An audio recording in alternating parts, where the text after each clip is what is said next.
Hello, I'm Father Jim Kubicki. I'm the new president of St. Francis Mission, and I'm very happy to be here. I think it's providential that I have come back to St. Francis and to the people, the Lakota people of the Rosebud Reservation.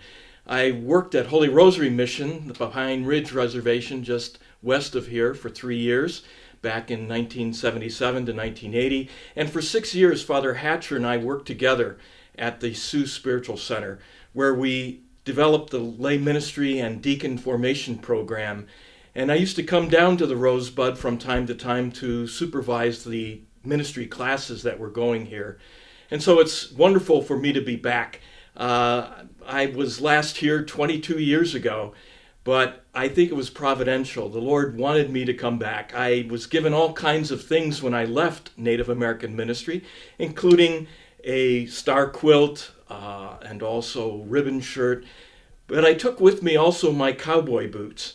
And I hadn't planned on ever wearing those again, and I was about to give them away about a year ago. And I tried them on, and they fit so comfortably that I decided, well, I'll keep these. Little did I know that I'd be wearing them again here in South Dakota. So just as those boots fit very well still, I think coming back to Native ministry is something that will fit very well for me, and I hope for the work of St. Francis Mission. One of the things I've learned from Father Hatcher is the importance of a new kind of approach to mission work. In the past, we often saw mission work as people coming from the outside and bringing gifts that they would give to the people.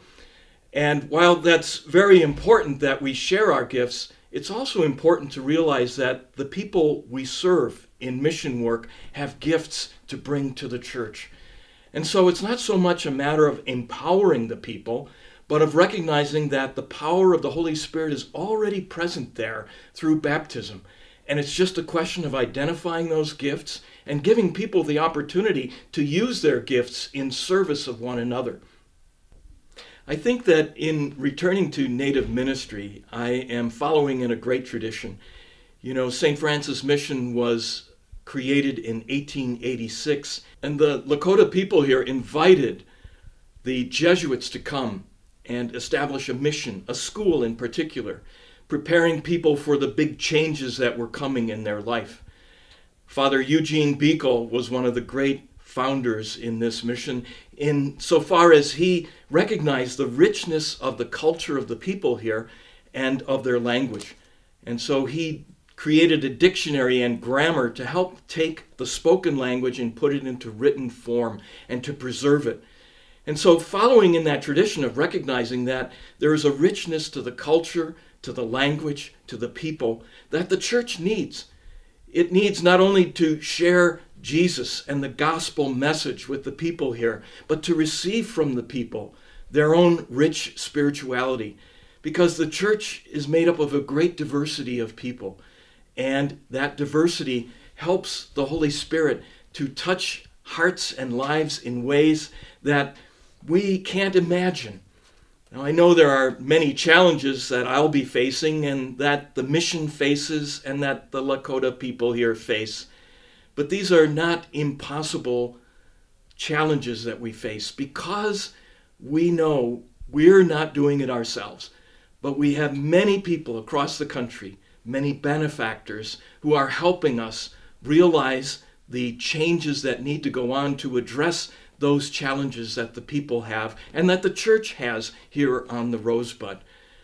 I believe that we are not going to be able to do this ourselves, either you, our benefactors, or me and the mission staff here, but we're only able to do this insofar as the Lord is working with us.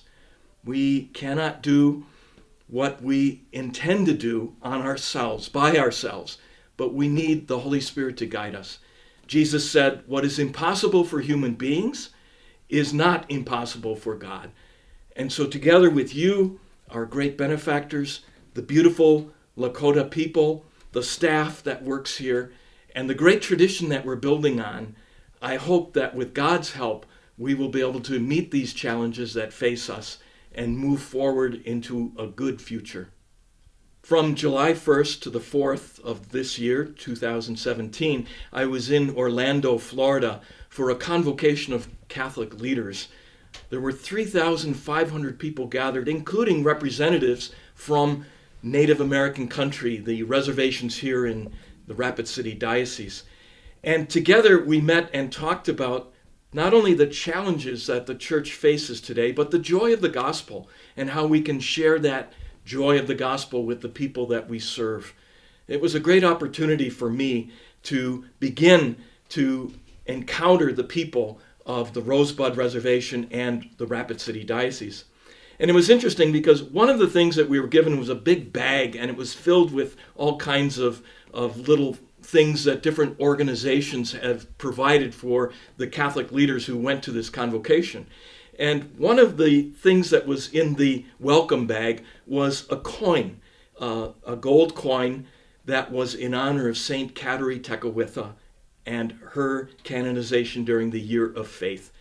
And so as I enter upon this new ministry as president of the St. Francis Mission, I'm excited to carry that coin with me and to use it to every day pray to Saint Kateri and to ask her intercession for her people, the Native American people, and to ask her to intercede with us to God that we may have the grace to face the challenges that we face.